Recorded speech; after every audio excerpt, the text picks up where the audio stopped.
కొందరు పేరెంట్స్ని చూసాను నేను.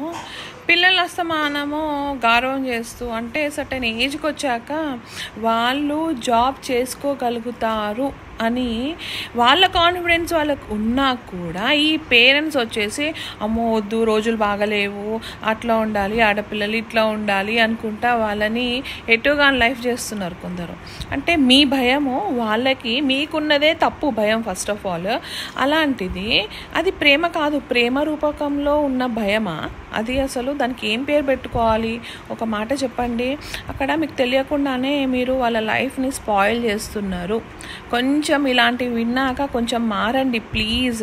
ఏంటంటే వాళ్ళకి ధైర్యం నేర్పించండి. ఇప్పుడు అవును రోజులు బాగాలేవు, అప్పుడు ఏం చెప్పాలి? దాని తగ్గట్టుగా జాగ్రత్తలు ఏం తీసుకోవాలి, ఎవరితో ఎలా ఉండాలి అని నేర్పించండి. అంతేగాని నువ్వు జాబులు చేయకు, నువ్వు అటుపోకు, నువ్వు ఇటుపోకు, ఇవా నేర్పించేది?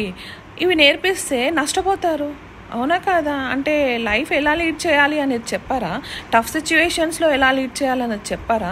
ఎలా ఎదుర్కోవాలి అనేది చెప్పారా? కష్టాలు నేర్పించొద్దా? అంటే ఎప్పుడు సుఖపడుతూనే ఉండాలా? అలా కొందరు ఏమీ చేయకుండా, కెరియర్లో ఏమీ సాధించకుండా, ఏమీ సంపాదించకుండా స్టిల్ అలానే ఉన్నవాళ్ళు ఉన్నారు తెలుసా మీ వల్ల. ఇది ప్రేమ కాదు. పేరెంట్స్ మీకు దయచేసి మీ కాళ్ళు మొక్కచ్చు, అలాంటివి చెయ్యకండి.